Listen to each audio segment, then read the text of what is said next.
CMJ's Epic Quest.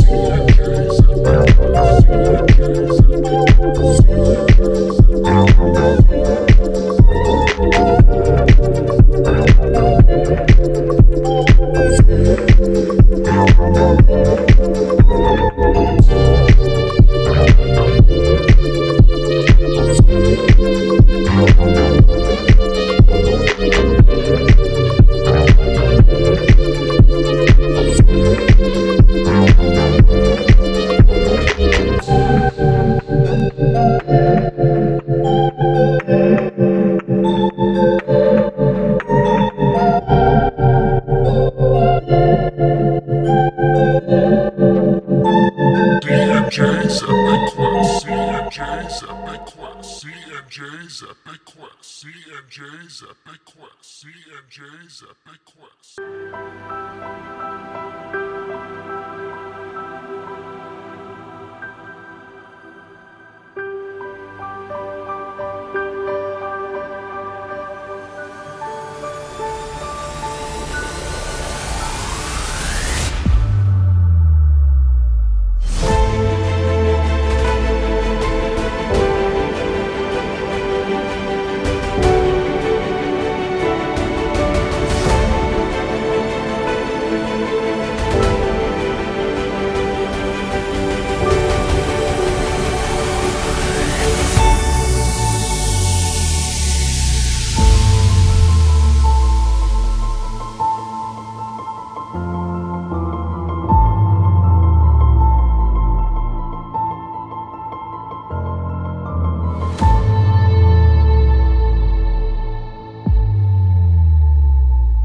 Hey everybody, welcome back to D&J's Epic Quest. I am Justin, and joining alongside me here is...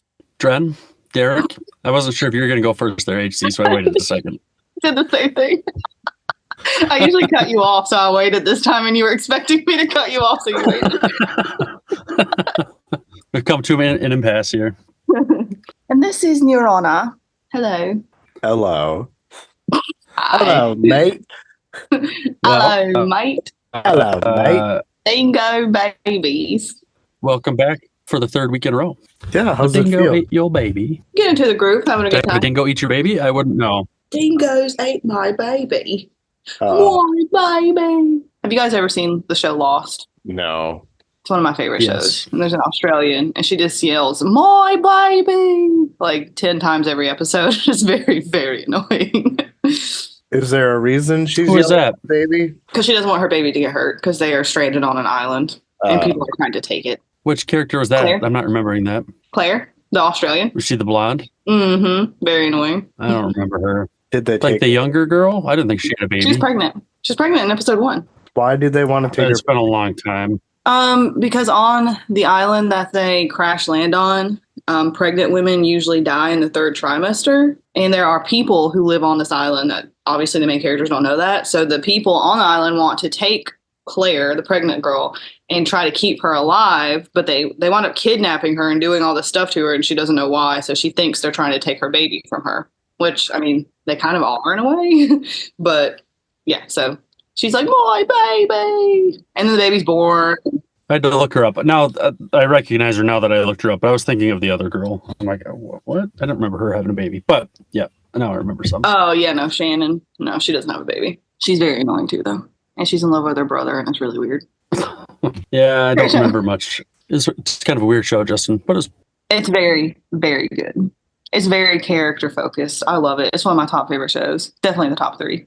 I don't know that it stuck the landing a whole lot. Oh, I loved it. They did go through a writer strike in, like, the middle of the series, and you can definitely tell when that happened because the writing, and I feel like they had so much stuff planned, especially for John Locke in, like, season 1, that just never panned out, I think, because of the stupid writer strike. They had to kind of rework a bunch of stuff. Who was, God, I can't remember his name. Mr. something. Mr. Echo? Mr. Echo. I like The him. African guy? Monsieur Echo. I love Echo.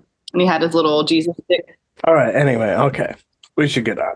So before we get started in today's episode, we'd like to take a moment to thank and recognize Silverstone's Books. Check out their website at silverstonesbooks.com, where they have a large selection of fantasy, sci-fi, and horror books, with many having the option of signed copies. The store carries a large number of indie authors, so help us help them in supporting self-published authors. Also, they've been gracious enough to give us a promo code for 10% off your next order. That code is DJ Quest. So check out their site and pick up a book and save a little cash.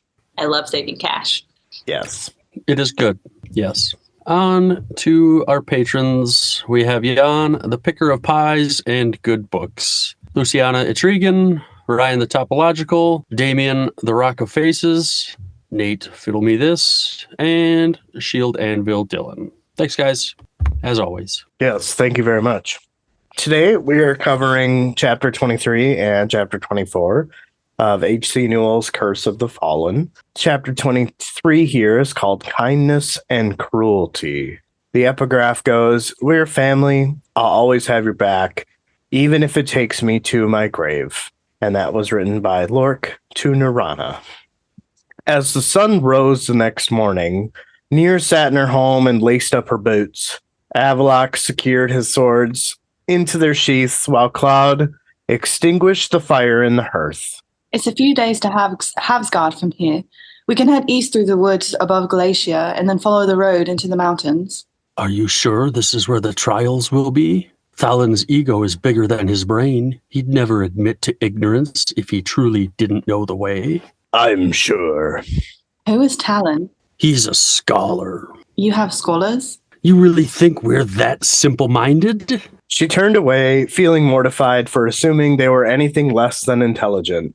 The Order had used the same rumors and insults for decades to keep their people from coexisting. Neer wasn't surprised to find the Evaeish may also have the same belief of humans, that they are savage, ignorant heathens. Even with her attachment to Ryman, who explained the rumors to be untrue, Neer still believed the elves to be undisciplined and dangerous. Before she could apologize, Lork entered the home with a bright smile and some freshly baked muffins. Morning! I heard Gil's waiting by the stables. You ready to go? Wearing armor, are you? Figured it'd do me some good out there on the road. Didn't need it much before now, did I? Learning to use a sword is much more useful than wearing armor. We got 3 of the greatest warriors this world's ever seen. I'm sure I'll learn to swing a sword in no time. Greatest warriors in the world. You do the fighting, I'll do the writing. As the rhyme slipped from his tongue, his eyes widened with pride, and Neer laughed as he quickly jotted it into his notebook. She told Eberhard to get going, and she led everyone outside before locking her home and hiding the key in its place beneath the porch. She took a final glance at Porsdur as they stepped across the narrow bridge to the gates. Every neighbor, tree, home, and crack in the road brought a new memory of her years spent within the hidden walls. The trials could test her far beyond her capabilities, and should she never see her home again, she wanted to remember every last detail. Lork asked if she was ready and placed a hand on her shoulder. She straightened her back and gulped down her emotions. Turning away, she gave him a quiet nod and then stepped to the gates. Outside of the city, they passed by 2 young men arguing over who had lost the potion to the enchanted city gates. Neer smiled as their bickering reminded her of her younger days with Lorik. Focusing on the road ahead, she continued towards the stables, and her smile widened as Gil emerged from a stall. He stood with his arms crossed, and he eyed Neer and her companions. "Didn't think you'd be leaving without saying goodbye, did you?" Of course not. We knew you'd be out here. "Be careful out there, you two, especially with him Evaeish you're lugging around." We're careful, Gil. "I've been hearing rumors. Whispers of the aura being seen throughout Lynn. They're getting desperate." Haven't they always been? "Don't be foolish, child. Stay off the road and don't go speaking to no one. Let that one there do the talking if needed. I've sent word for the other Drellids to be on the lookout for you. If you run into trouble, they'll be around." Why does he talk like this? I don't know. I'm just trying to act. I loved it though. That was great. That was really good. He It didn't sound like Gil, but it was good. Yeah. He stepped closer and motioned for Neer and Lork to kneel. They did as they were told, and he touched their shoulders. "You two are the only ones you can trust out there. Protect each other. Come back home safe, all right?" Neer nodded with a smile and then pulled Gil into a tight hug. Lorik half-heartedly griped before patting Gil's back. As they stood, Gil cleared his throat and stepped aside. He told them to get along, little doggy. With a sad glance at Gil, Neer leapt onto the saddle behind Avalok while Lorik settled in behind Cloud. She couldn't take her eyes off of Gil as they traveled down the high road, and he waved with a smile as they departed. She returned the gesture, though it was filled with sadness and finality. Neer wrapped her arms loosely around Avalok's waist as he set her gaze to Lorik, who rode several paces behind with Cloud. The bard's voice was a constant stream of words as he spoke softly to Cloud. The journey was long and uncomfortable as they rode for miles. Neer hid her face from the villagers as they passed through a small farmstead sprawled across the plains. Avalok inquired about why she was hiding her face. Neer refused to answer, as she feared that even her voice would alert the others of her presence. Once they had passed the village, she exhaled a relieved sigh. She began to wonder how long this journey would be and if they'd run into any trouble. Her eyes shifted to the roadside as they rode past an overturned and ransacked wagon. A horse lay in a puddle of blood while an old man sat beside the cart. Blood dripped from a wound on his forehead, and he gripped his side with a groan. Seeing the group, he asked for help. As they quietly rode past, Neer turned back, guilt-ridden and sorrowful. Stop the horse.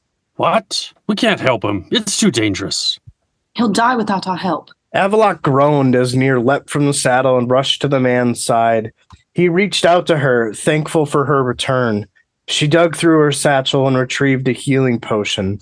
She carefully applied it to the wound on his head, and he groaned as it sizzled and popped. That'll heal up in a few days. Thank you, all, thank you.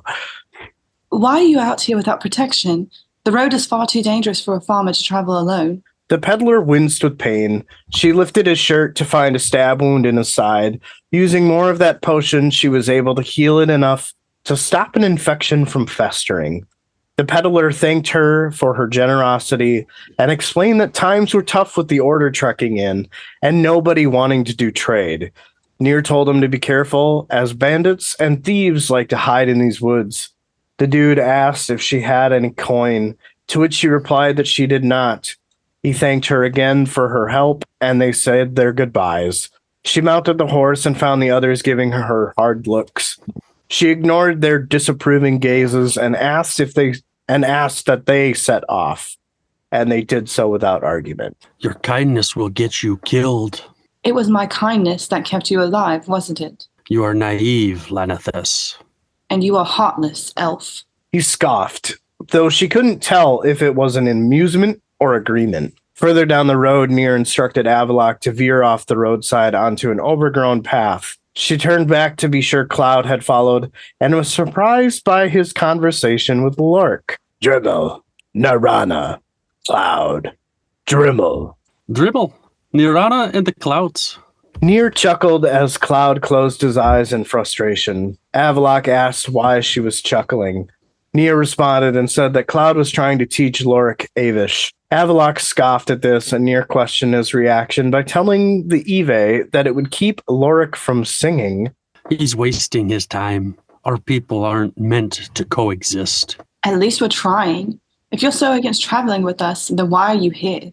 You don't strike me as the type to go along with something you don't believe in. If so, you'd have joined Cloud at the beginning instead of running off on some heroic journey that could have seen you killed or worse. Don't presume to understand me, human. I'm asking, Evae. The tension mounted as he glanced at her with anger. So, are you going to tell me, or do you enjoy making this trip as long and insufferable as possible? He was silent once again, this time for several minutes. Neer started to believe the conversation had ended until he said, I'm here because you helped me. Should I have let you die? I've encountered many Lanithus in my lifetime. None have shown any compassion or sympathy toward my kind. You risked your life to save me. That kindness has stuck with me. I'd say that all humans aren't so cruel, but I'd have a hard time believing it most days myself. I understand your rage. It's easy to hate us for the bad things we've done, the unforgivable things. You said before that if I wasn't cast out like the others, that I'd have left you to die that night. And maybe you were right. I'd like to think you weren't, but I don't know.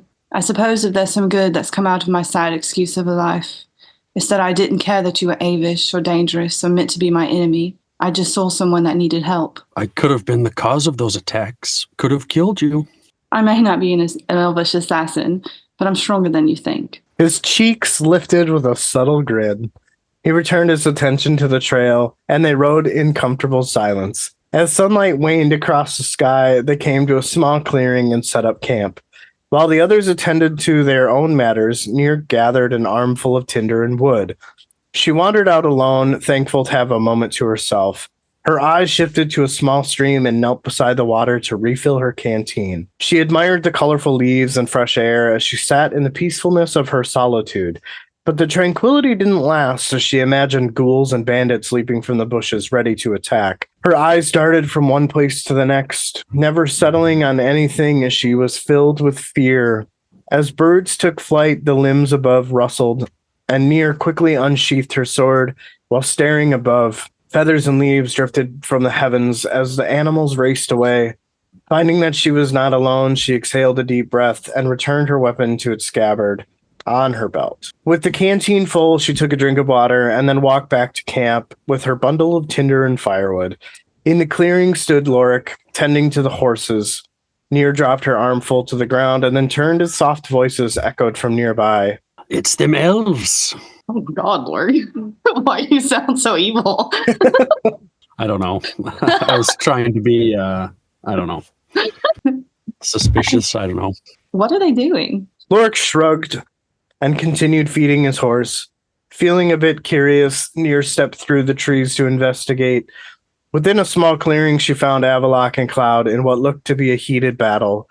She continued to watch them spar, and like a Mortal Kombat player that only knows one move, Cloud kept repeating his vanishing trick. After That's funny. I mean, that's what they were practicing. He needed to try to catch him while he was teleporting. That's funny, though. Just saying. After some time, they finally spun aside before coming to a stop as their weapons pressed against the other's throat. Perfect teeth gleamed in a proud smile when Avallac'h patted Cloud's shoulder and then stepped away. Impressive. Why did you learn to fight like that? You were predicting his moves before he made them. With a sly smile, Cloud stepped quietly through the trees and left the others behind. Avallac'h wiggling his eyebrows. Like, why else would Cloud be smiling? He wants them to connect. I know. Don't you love it? He just quietly walks away. Just Right, leaves. yeah. I love Cloud. He's a good He's a good bro. yeah. But what do they call that? Like when Wingman? Thank you. He's a good one. Yeah. It's been a while since I've had to be one or Oh. needed. With a sly smile, Cloud stepped quietly through the trees and left the others behind. Avallac'h said that it was his father who taught him this strategy. Why is it you refuse to use your magic? If you are the great Dramil you claim to be, why must you fight with your weapons? Dramel? That's magic user, right? Why? Afraid I'll make an exception and use it on you. He found a stick similar in size to a dagger and pressed it to her chest. You don't have the strength to kill me. You are too kind, and it makes you weak. Her eyes tightened before she snatched the stick and fell into a defensive stance. With a hidden smile, Avallac'h twisted his own sparring weapon and matched her posture. Taking a step forward, she struck at his chest. He caught her arm and spun behind, pulling her close. His weapon pressed against her throat, and his breath tickled her ears as he said, You've got to do better than that, Smeenakeen. What does that mean? She jabbed her weapon. As her stick moved to his throat, she cut down into a spin that aimed for his legs. He twisted aside and placed the end of his weapon on her spine. Meenakeen? It means outsider. Her eyes narrowed and chest puffed at the insult. With a deep grunt, she slashed toward his arm. As he dodged her attack, she cut back and aimed for his chest. He ducked beneath her arm, hooked his leg beneath her foot, and flipped her to the ground. Kneeling over her with their faces close, he pressed the stick to her chest. She drew. You'd think that I'm thinking stick equals penis, right? Okay. Yes, I can see it on your face.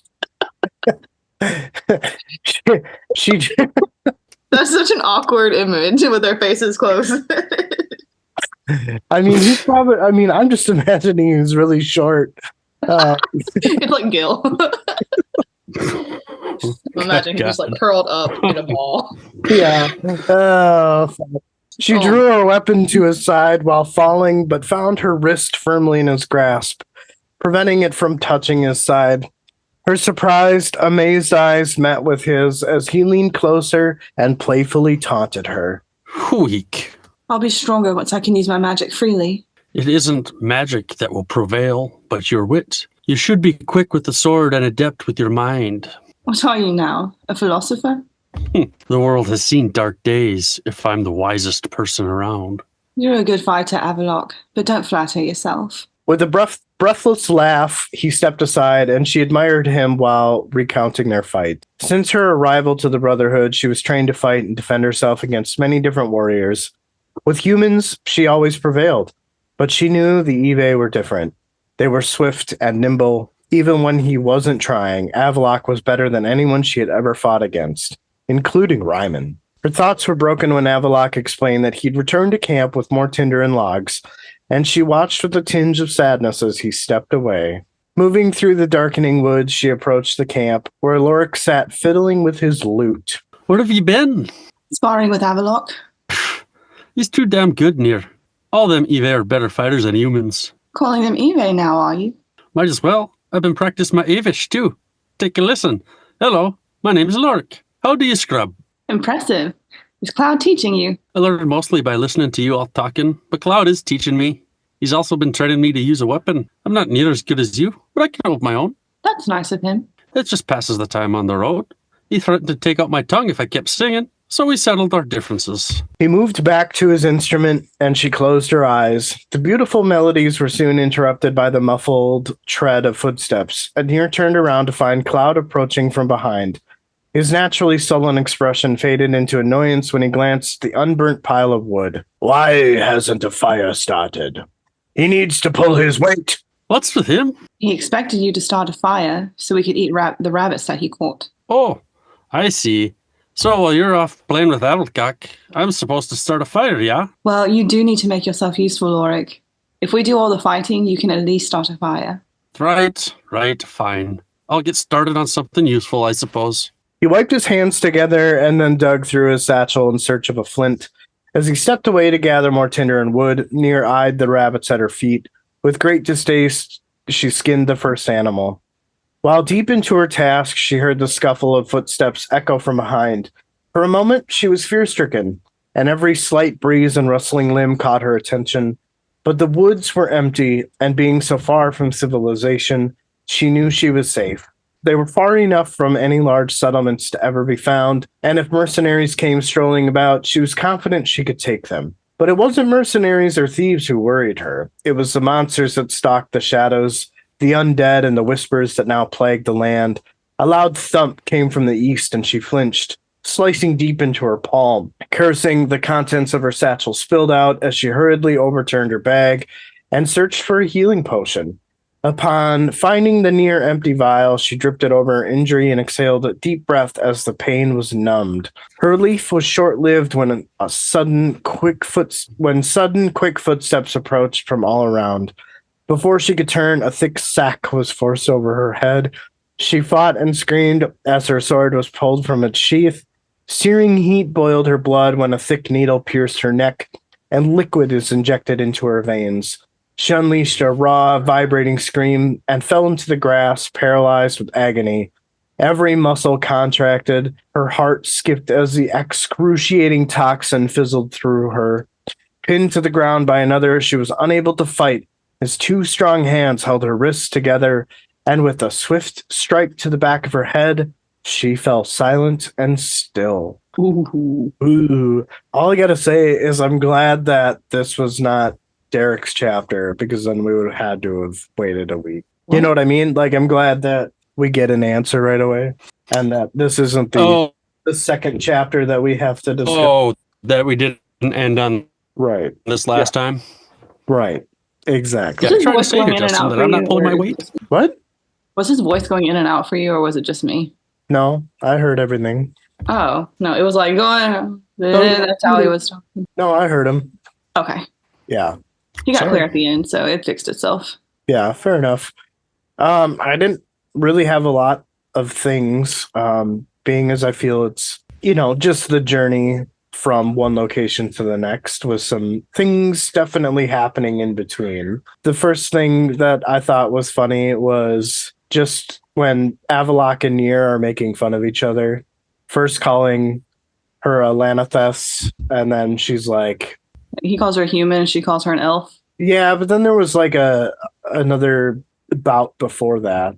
Yeah, she does say Lana, or he does say Lanithess, and then Neer is clearly playing off of names they shouldn't be saying, right? And then Neer or Avalok learns from that, and then says human, and then it's just that banter was. I don't know. I just thought it was witty for some reason, so it was good. It was good. Thank you.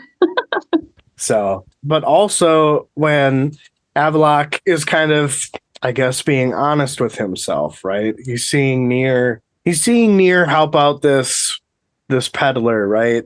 And while it's irritating to Avalok because his experience has taught him that kindness is a weakness, right?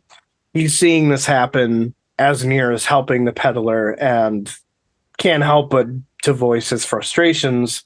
But as they kind of move along and they're conversing about kindness and cruelty and, humans in general, I think that I loved how Neer was just like, should I just have let you die then? Like, what are you getting at here?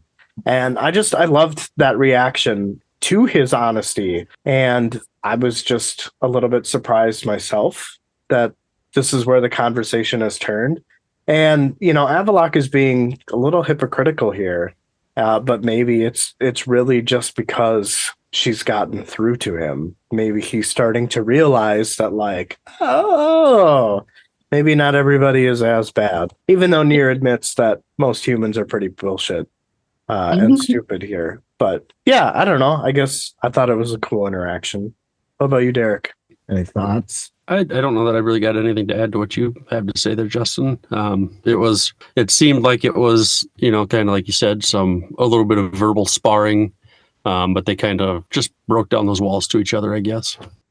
Yeah, I think that he's starting to trust, even though he doesn't like what he sees her doing. Yeah, because he gets irritated when she does it for that guy, but then whenever he's like, well, she did it for me, I'm alive because of her. So she knows I could have been the assassin that killed all those people, but she didn't care. Just like with this guy, he could be somebody that could have attacked her too, and she's going to help them no matter what. He's never really seen a human act like that before, put themselves in potential danger just to save a stranger. Right.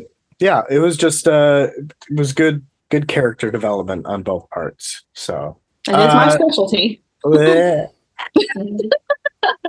The other thing that I had, and I couldn't help it, and I know that while I was reading, you read my comments because I saw you.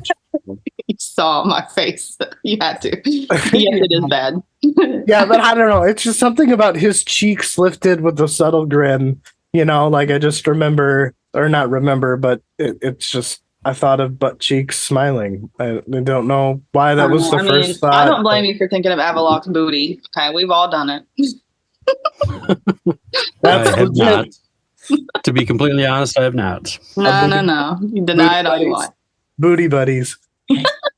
When Lorik and Neer are like, oh, what are those sounds coming? And then feeling a bit curious, Neer stepped through the trees to investigate. Do you see? Creeper. Why can't you just let them spar on their own? Why she just wants to know what they're doing. Why should she? Why does she want to watch? Why is she so curious? I don't know. I think she got a thing for Avalok. Avalcock, you mean? Avalcock. Avalcock. Oh yeah, the part where Lorik, he's like, you do the fighting, I do the writing. That I did not plan that. He just said it, and like as I was just writing the dialogue, and I was like, oh hey, that rhymes. And then I was like, oh wait, I should have Lorik realize that it rhymes. Mm-hmm. So his reaction was kind of my reaction. It would be really funny is if you were to not anything related to the story, but just publish a Lorik's journal. Just a That- little book with his stupid little writings that you can come up with and have that in there. You know, I do have 5 pages from his journal in the collector's edition, but I have had so many requests for that, and you guys just don't realize how hard it is to write poems. Okay, like he is like a sonnet, like he like writes like songs, and that would be so hard. But I have thought about it, and I've thought about getting them like leather bound and stuff, so they look like kind of like notebooks or something. But I'm gonna have to do that like after I finish the series because that's gonna be really difficult. this is true. And I mean, maybe you could integrate more of them into, the books. So then that way you're kind of killing two birds with one stone. Yeah, I definitely have them in the collector's edition. But once I do, Neer's prequel is going to come between books 5 and 6, and it'll have a lot of her joining the Brotherhood. So it'll be a whole lot with her and Lorik as the main characters, just them two. I think that'll make it easier for me to do his book because then I'll have all of the stuff that he's been through. Yeah. So I think I'm probably gonna wait till after the series, and then once I have like a really good fan base, and I think I'll actually make money off of all of that work, then I'll probably do it. Fair enough. Again, don't bog yourself down with the whole thought of I got to create all these things up myself. So the Redwall books that I read, in every book there's like, I don't know, 30 to 50 like little songs that these characters sing. Look those up on Google and just use those as inspiration. Oh, yeah. You know what I mean? Like, Yeah. they go from like serious to silly. It's like poems, rhymes, songs, Oh, that's cool. like that. So I definitely will. Descriptions of food, yes, descriptions of food, lots of descriptions of food. Yeah. feasts. Yeah. Yeah, Good stuff. that's what I try to do that. You'll see whenever you get to the end of the collectors. I think both of you have the collectors for Curse. Yep. There's some like funny ones and some where Lorik's just annoyed because Neer is taking forever. So he'll like write about it, and then at the end it turns out that he's just complaining about Neer and she needs to hurry it up. So I try to like do like funny stuff and serious stuff, but it's hard. Especially with a fictional world, because then I have to create this whole life and all of his stories and then make poems about everything he's been through. That's a good idea, though. I definitely need to check that out. All right. Yeah. Just throwing it out there. I think one of the last things that I had is when they're sparring, not the last thing, but when they're sparring and their faces get close, I'm like, smoochy smooch. And then I'm like, just fuck already. Just get it over with. Just be done with it. Say you did it. It was great. Move on to the next thing. Just, Oh my god. like, did you mean to have this much sexual tension between these two characters? Okay. All right. Because, like, Yes. let's get it on already. Let's go. They literally just started getting along like 2 chapters ago, though. So, like, Come on. Justin's impatient, as you can see. Yes. Have you never had hate sex? Like, come on. Jesus Christ. that's funny. All right. Anyway, and then again, the whole Avalcock thing. I definitely, if I had been drinking water, would have spit it out. That part, because that was really funny. And we're all thinking it. It's almost kind of like the little story that he wrote was foreshadowing. Maybe. Just saying.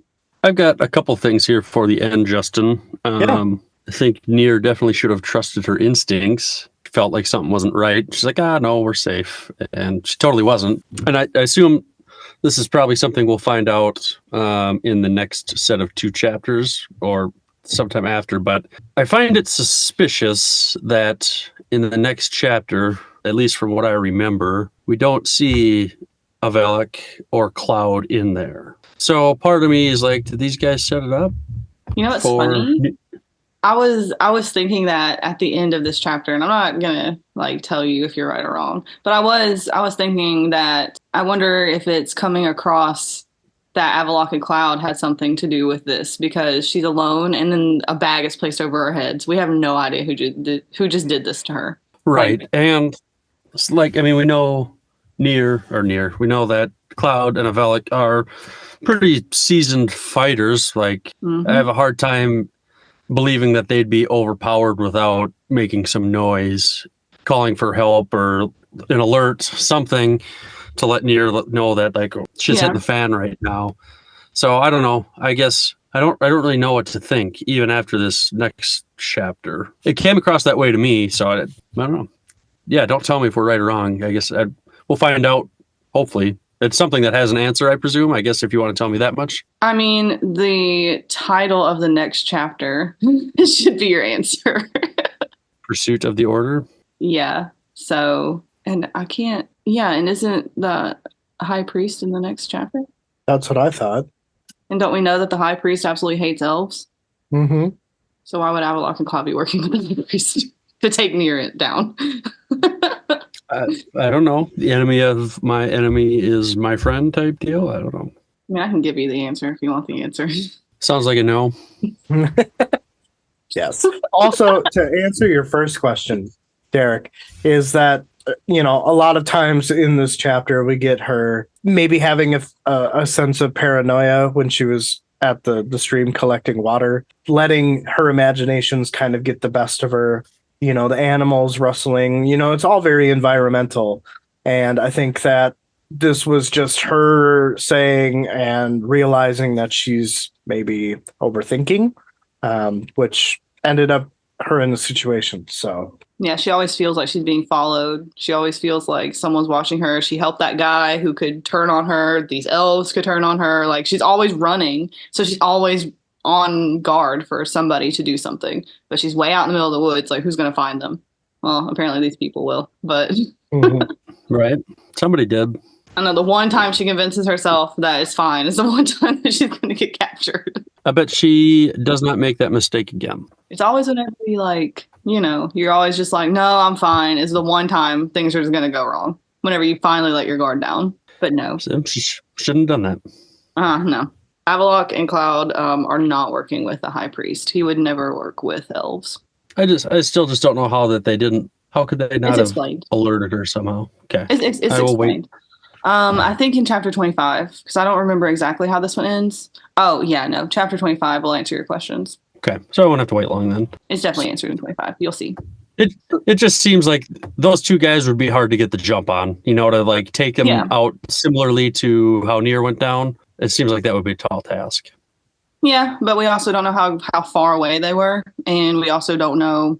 I mean, the high priest seems like he's pretty good at what he does too. And he's probably got some pretty skilled people with him as well. I mean, they just took Neer down without even a fight, really.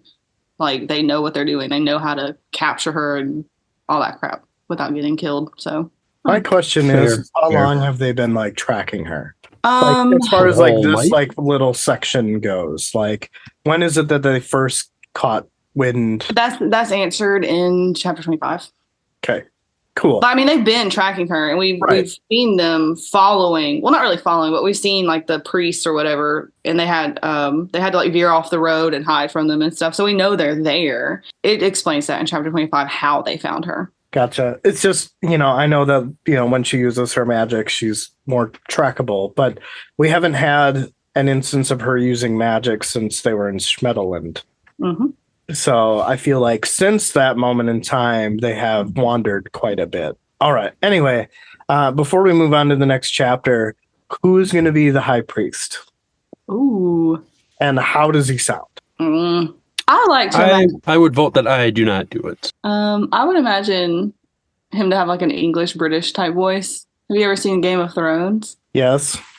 Kind of, maybe like Tywin Lannister-ish. Just very powerful, very deep, very British, basically. So it seems a paths have crossed again. I don't know. Yeah, that'll work. Sounds good. But he's very confident, so he speaks a little bit more like arrogantly and slow. He's like, so it seems our paths have crossed again. Just like arrogant. Like he owns the room. He owns the world. He's very confident. Gotcha. Well, I'll give it my best shot. It'll probably vary as I go. It's okay. Not that serious. Now all I can picture is Charles Dance. I'll be the HP then. HP. Harry Potter's in this book? What? Hey, you wrote it, Derek. I didn't write this book or Harry Potter. Oh, by the way, you didn't notice when we recorded chapter 9 of Memories of Ice, but you had TTY as in Talk the Younger. In a couple of them, I put an L after that, like talk to you later. So Oh. TTYL. I must right. not have noticed. All right, we ready to do this? And this first dialogue, Neer and please, that's Lorik's voice, just so you know. Oh, that is? Okay. Mhm. All right. Chapter 24, Pursuit of the Order.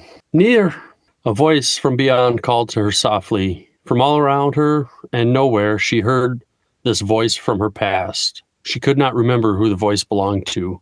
Please. Near struggled, but her eyes did not open. She was stuck in an endless abyss of ice and shadows, feeling weightless. She was alone. It was all she could do. Wait for life, wait for death, wait for an escape. The emptiness inside escaped and was replaced with pain, reliving tortures only recalled by memory. Through the infinite darkness, a figure stirred. Its tattered cloak faded. Within the shadow of the hood lived angry eyes. She was paralyzed with fear. A cry rose from all around her, ragged and full of pain. She opened her eyes with a gasp. Though blurry at first, her vision returned after a few blinks, and she saw the robe. She saw the robe covered the feet of the priest before her. She tried to move, though as weak as her limbs were, they were still bound to the chair in which she sat. Her eyes rose to meet the high priest, who wore a sadistic smile. He looked much younger than his actual age of 75. So, it seems our paths have crossed again, Narada. I shouldn't have expected to find you here. In the arms of the Brotherhood meant to destroy me. To destroy everything the divines have given us for, to grow and prosper. Near fought against the ropes that held her tight, arms and legs still weak. She looked left and right despite her tired eyes. What she saw was light by candlelight, the walls of an abandoned cabin. All she could feel was emptiness inside as she labored for breath, trying to fill her lungs. She focused her energy, hopeful that she could use her magic to free herself, but the warmth of her magic never came. Without your magic, you aren't so intimidating, are you? Brown hair, olive skin, a new identity, all those changes, yet your eyes remain. For a moment, she felt as she did when she was a child, holding on to her life as the high priest and his men performed their terrible experiments on her. She remembered the nights alone, crying, hoping for an end. You belong to the Order. The divines aren't through with you yet. No, he's like a cartoon villain with a little mustache. Fuck the divines. Anyone who would see fit to make you rule isn't deserving of the dirt beneath my feet. You're nothing more than the coward you preach about. Even Isolde of the Divine of Darkness would be made speechless in the shadow of your wickedness. Knights appeared next to the high priest in their armor. They weighed more than double of Neer. He gave them the signal to stand down. Spoken like the true heir of Nitzel himself. Nitzel. Sorry. Nizzle. Like a schnitzel. Yes. Nizolt, like lightning bolt. I don't know why Nizolt. I keep thinking that. Well, it's because I put the T before the L because it looked cool, even though it doesn't make any sense. Right. Okay, fine. I Spoken definitely spelled that wrong, but I did it on purpose because it looked cooler. like the true heir of Nitz Nizolt, like bolt. Nizolt himself. There we go. Nizolt, like bolt himself. Nizolt. There you go. There we go. She glared at him, her energy swirling. She knew his words were lies, trying to manipulate her into feeling fear for those who were different and those who had power. If that's true, then you should watch yourself, priest. You've said it yourself. Even without magic, the heir of the divine is the most vile and dangerous creature to walk the mortal plane. He snarled and stepped forward and slapped her across the face. Her head snapped and blood filled her mouth. You will not threaten me, demon. It has taken you 16 years to find me. So you tell me, whose divines are really in charge here? This really pissed him off. He told the two guards to stand watch outside. They took their leave. Neer looked behind the high priest and saw 3 more standing against the back wall. He looked fiercely into Neer's eyes. Let's see whose divines are in control. With a grin on his face, he revealed a prisoner strapped to a chair across the room. Whatever fight she had in her body fled. Pain and emptiness replaced her strong will. Tears in her eyes as she recognized it was Lorik and badly beaten. Blood dripped from a swollen nose and cut lip, broken and bruised fingers, and his head hung low over his lap. Lorik? All she could feel was pain and guilt. He must have followed after she was taken. She worried that she wouldn't be able to save him, that the high priest would torture him to death before she could get free. Without her magic, she was powerless and weak, and without her magic, she was powerless to save Lorik. He raised his head. She could see it was covered in blood. Neer? Her sadness quickly faded and was replaced with rage. What have you done? Untie these binds, you coward! Lorik screamed as a blade slid down the length of his arm. Neer could only watch in horror as his muscle was exposed. She fought harder against the restraints. I will kill you! You don't like this? The sound of your friend? A finger snapped and Lorik wailed. Neer screamed, her voice burning. Her chair shook as she tried to fight her way free. The high priest pulled Lorik's head back and put a dagger to his throat. He slipped in and out of consciousness. Let's see how powerful you truly are. Her eyes went wide as the blade was drug across his flesh. The high priest looked at her hungrily as the fear and rage consumed her. She fought still. The order had taken everything from her, her family, her childhood, her life. She would not allow them to take this. She would burn the world down if it meant an end to the order. She would not allow the high priest to take anything more from her, not while she could fight. She took a deep breath and collected everything she had within deep inside her. What she unleashed was a fury that had been building all her life, and for a single instant, the world stopped spinning. The wind did not blow, and all the noise was silent as she took it all in and released it. That was a pretty fast chapter, and pretty intense too. For sure, definitely. So I really kind of had like a what the fuck moment here reading this, because we were told that this guy is 75 years old. He looks younger than that. And we know that Ryman came here 75 years ago. So I'm like, well, what the fuck? Is this Ryman? Like, had Neer been brainwashed or something to think he's like a good guy when he's just been a shithead the whole time or something? It just seems like an odd coincidence that this other guy is maybe approximately the same age. Well, we don't know how old Ryman is. We just know that he came to the human country 75 years ago. I mean, I would imagine he came as an infant, but maybe he did. But if it was Ryman, Neer would 100% recognize his face. She would definitely have oh my God, this is Ryman. This is not the high priest. Ryman's the high priest. What's happening to me? But she never has that. So. But if she's gone through I can't remember the term for it, where she changes her face, why couldn't Ryman? I mean, if he did, then he would still be showing up in front of her as Ryman because it's a permanent change. Got you. So he can't like change back into his like normal self. He's not like a shapeshifter. Once you do the change, it's permanent. So if he changes in here, that's why. I mean, he would still be himself in front of her right now. That's a really good observation, though. And the 75 thing, I guess 75 is old, so that's just the number I use for both of them. Yeah, I just read that and I'm like, seems like a coincidence. And I mean, in my defense, I said approximately the same age. Because I wouldn't imagine he was crawling his way here as, like you said, an infant or anything. But yeah, I don't know. It was like, no, it was just like, I was just thinking like, no, it can't, like, no, like that can't be the case. No, that's a good catch, because I do say everything matters. That does not matter. That was an oversight on my part.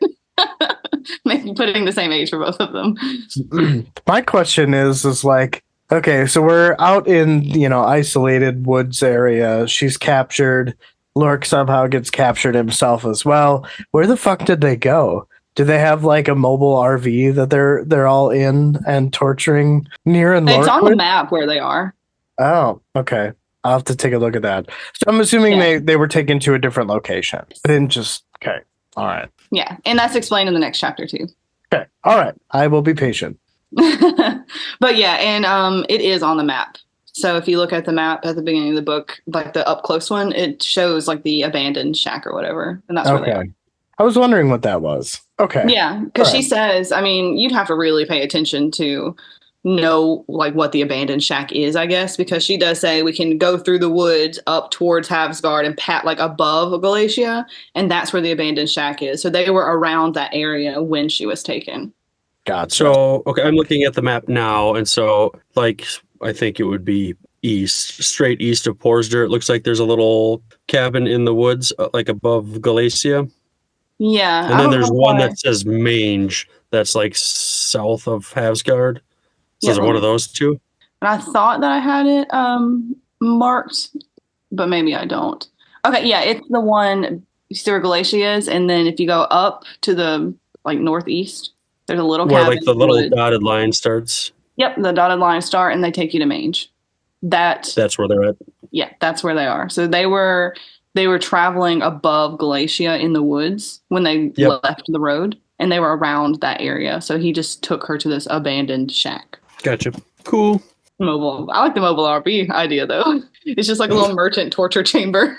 They just Right. Yeah. got like skulls and stuff hanging off the roof of it. Exactly. Yeah. Just some type of mobile shack. That's really funny. It's like the Ghostbusters car, but Yeah. for torture. That's funny. No, I just wanted, so with his age being 75, I just wanted him to be old, but he doesn't look old. He looks pretty young, maybe like in his 40s, but he's supposed to be old. So clearly he's doing something to make himself look younger, something unnatural. And then Ryman, elves live for a long time. So that was kind of why humans aren't supposed to live for a long time. He's supposed to look 75. And Ryman is an elf. And he came here. So he came himself, probably when he was an adult 75 years ago. So he's also really old. So that was supposed to kind of tell you like elves live for a long time. I picked Gotcha. up- Yeah. So remember how we talked? Sorry, go ahead, Derek.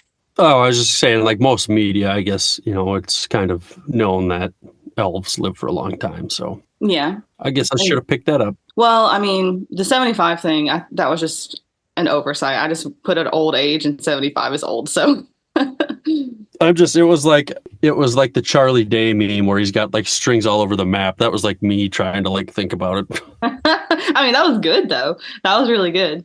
You're definitely paying attention to stuff for sure. I like that. I mean, you still may be right. You never know. Well, I think you just told me I was wrong, so that's okay. Justin, what were you saying there? Yeah. So I know that earlier on in the book series, one of us had come up with Lore being a child of the divines. And I know that HC, however many episodes ago you had brought that up, that one of us had talked about that, but didn't really elaborate. But I feel like the conversation that happens here with Nizolt, where High Priest is like spoken like the true heir of Nizolt himself, is that confirmation, or is that just the High Priest running his mouth? The order tells everybody that she is the child of Nizolt because Nizolt is considered the divine of darkness. So any human that is born with magical energy, the order considers them the child of Nizolt because they're not supposed to have that dark energy. I think it's just the wordage because you used heir instead of child. So I get more kind of like a hierarchy. Like if you're an heir to something, you're a lot more than like just a child of. Mm-hmm. So, okay, cool. All right. Then I will reverse my canon.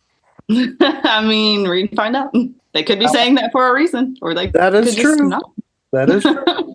But just thought I would make mention of it. But yeah, it was a really short chapter. It was like what, 4.5 pages, 5 Yeah, it was pages, really Yeah, short. it was something like that. it was short.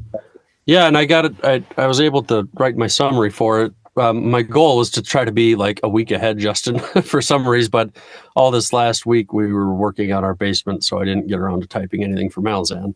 So I'm not ahead, but Oh, no. that's okay. It's all good. We got all next week to write summaries.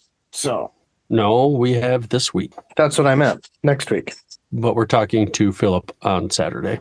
Yeah, I know. We've got a whole week to do it next week.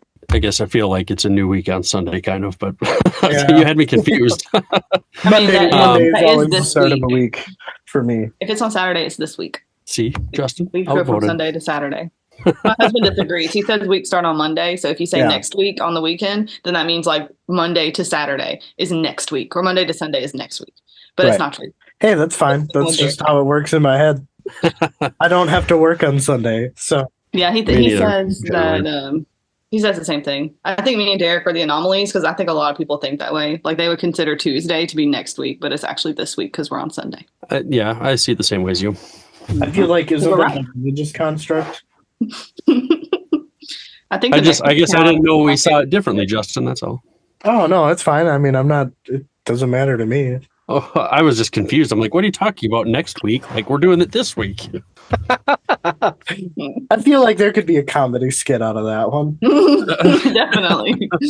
This, like, your torture stuff here, HC, was pretty dark. And it was very, in my head, it was very cinematic. Like, I could just, like, when Neer's like, she's yelling, like, I could just visualize just this girl, like, really losing it, right? Like, coming unbound and just, like, freaking out and really just, going like hard rage mode. But to me, it felt like, I don't remember which James Bond movie it was. It was one of the newer ones with Daniel Craig, but where he's like, he's getting tortured by the villain and he's tied to a chair and the guy's got like the big thing of rope with a big ass knot on the end of it and he's hitting him with it. I don't know if you guys saw that movie, but that's like kind of what it made me think of.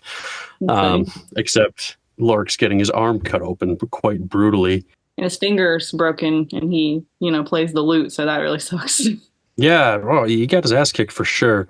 Just to mess with Neer, too. Like, they don't have to torture him. He's nothing to these people, but he's gonna, be good for Neer because hurting him is gonna do worse for her than torturing her. She'd rather be tortured than have Lork tortured.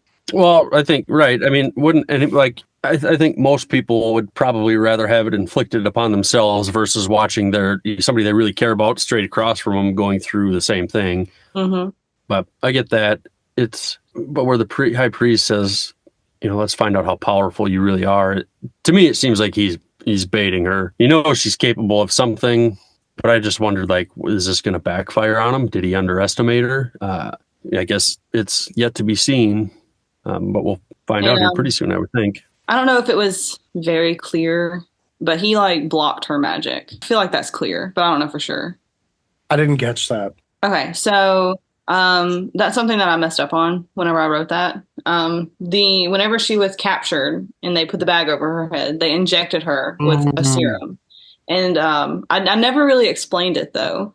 But the serum blocks her magic. And he does say without your magic, you're not as powerful. So like, but I never, I should have explained it, but her magic is completely blocked right now. She can't use it at all. So that's why she's not using it to fight him, because she would definitely dominate him if she could use it. So that's why she's just like struggling and trying to get out physically because she can't use her magic. Gotcha. I did see that. I mean, I assumed the needle was, like something that's going to knock her out, block her power. But yeah. I mean, at the end of this, it seems like she's pissed off enough that she's overcoming that. Yeah. Or maybe it's wearing off. I don't know, her combination thereof. Well, also, do you recall when, I forget what town it was, but when those two drunken dudes were talking a bunch of shit and she like got the rage? I think that this is probably what is going to happen, regardless of magic or not. And I think that the rage will allow her to overcome the serum that is coursing through her veins. Good theory. Oh, it's right. I know it's right. I mean, it kind of seems like that's what he's baiting her for, too, because he blocked her magic and she can't do anything. So he's like, let's see how powerful you really are. Let's see if you can overcome what I have done to you and save this person that I'm going to kill. So he's trying to bait her and test her to see how strong she truly is. Right. Well, it just makes me wonder, does the high priest, does he use some form of magic too? He has to. Is he just going to well, because you said he looks older than it felt like you were alluding to something there. And so now she's drawing all this power and she's going to get herself free. Like, what would stop her from killing him? Or, I don't know, does he just eat babies or something? And is that why he looks younger than he is? You just have to read and find out in the babies. Right. But this just seems like a really dumb thing for the high priest to do. Like, if he's goading her into doing this, well, what's his plan like if she gets free and she's using her magic and he's... No, but high priest seems like he's a man with a plan. He seems like even if she does overcome this, he knows that she can't touch him. He wouldn't just allow himself to be killed. So he seems like he's somebody that already has thought 7 steps ahead. He's playing 4D chess. Yeah, he's like, because it seems like he wants her to unleash her magic. He wants to see how powerful she is. So if he wants that, he's going to have a plan for it if it happens. I just keep thinking, like, what if he just severely underestimated her strength? I mean, yeah, he could, definitely. Her whole journey could end right here because she could definitely kill him if he has underestimated her. That is a possibility. I don't think that's going to happen. You should find out. You don't think he underestimated her? I don't know. I guess I'm not thinking he necessarily did either. It's just that what if. I mean, that's true. But if you check in of every what if when you read a book, you're going to come up with a lot of things that characters should have done, and the book would have ended in chapter 1 if they did all those things. Maybe. It's fun to think about, though, because yeah, he could get his butt whooped if Neer wanted to kill him with her magic. Yeah, like he could just. What if she just skins him and hangs him from a tree like the other things did? Yeah. I mean, and then okay, but say she did that, I don't think the people in his army would allow her to get away with that. So she would still be pursued. She would still be like the biggest enemy ever at that point. So that could be part of his plan. But is the high priest? Is he the head of the order? Yeah, he is. He's like the leader of the country, and the country is run by the Order of Sorrow. So what? Another what if? But if you kill the leader, if you cut the head off the snake, maybe everybody else is just like, well, that was a stupid thing to like follow, and they're just disperse, and it's happily ever after. Yeah, I mean, what were you saying? Being that there's 2 books after this, and 2 more planned, or 3 more planned, tells me that one of 2 things is going to happen. Even if the high priest does meet his demise, there's always another to come up and fill the rank. Or 2, like all villains in every media where there's an encounter with the heroine or hero, they slyly get away to be tracked down again. Just shoot. See you next time. Think of that part in like Indiana Jones and the Temple of Doom, when the guy just like slipped. You're not a fly, so. No, I am not. You just knocked over at all.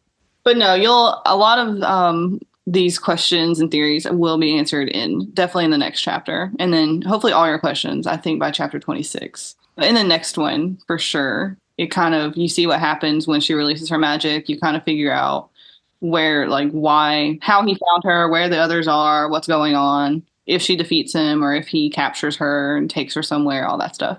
But I will let you know, book 2 does not have any characters in it except for Neer, and we start following someone else's journey. So, little Dead House Gates action here. Neer is in it. She's still the main character, but there's a whole new cast of characters. No Lork, no Avalok, no Cloud, none of them. None, only Neer. I mean, they're still around though, right? They're all dead. They're all dead. I didn't say Happily that. ever after. I mean, they're not around in the second book. I didn't say they're dead. Now you're covering your tracks. No, I thought that's what you meant. They're around. Like, I thought you meant I had like points of view from them in the book 2. Nope, I meant kaput. Dead. Oh, you'll have to read and find out. All right, fine. Okay. My last thought, Justin, just, with Neer building up for magic, however you want to word it, it just reminded me of Nynaeve overcoming her block to the 1 power in the Wheel of Time. I could see that. That was it. But it definitely was a dark chapter, and HC, I read these chapters before Justin, and I texted him like, these were pretty dark. They were pretty good. And he's like, I will have to read these sooner than later. And then you read them, and he was like, yep, you were right. They were cliffhangers. Yep. People get mad at me. I think I told you because all my chapters end on cliffhangers. Yeah, but I feel like this one is different. This one is like anticipatory. Like, you're already on the edge of your seat. Some shit just went down. You're like, how the fuck are they going to get out here? And then boom, chapter end. Yeah. Yeah. A lot of people are really worried about Lorik right now. So they're like, I can't stop. Like, people have texted me and they're like, is Lorik going to die? I can't read this next chapter unless you tell me. I'm like, I'm not telling you that. Yeah, you're going to have to read. Yeah, they do. They tell me, they're like, please don't tell me if he's dead or not because I can't read this. Funny. I would not be surprised if he doesn't make it out of this series alive. I don't know that you'll kill him off in the first book. Maybe you did. I would not be surprised. That's just messed up. Why would I kill Lorik? Why? Yeah. Why would you? Yeah. Because it would be like a traumatic moment for Neer and a driving force to overcome, the order and eradicate it from the world. Yeah, but I love him. It's like killing Avalok. I can't tell if Justin is frozen in real life or if his camera is frozen. You did not blink for like 2 minutes straight. He didn't Sorry, move at all. multitasking. I'm watching the Ravens and the Kansas City Chief game right now. Oh my god! You're just like, Yeah, the Ravens just scored.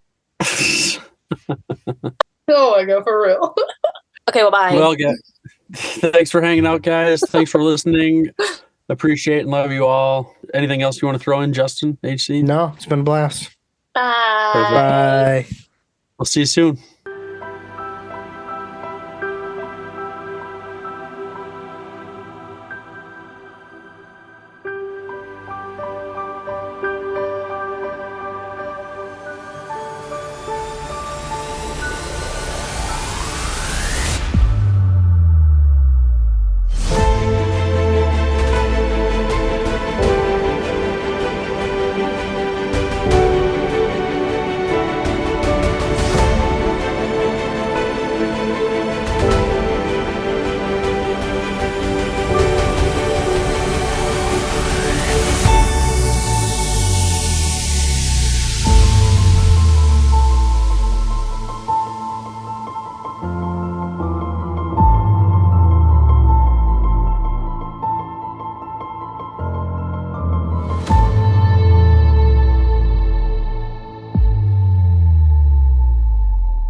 DMJ's Epic Quest. DMJ's Epic Quest.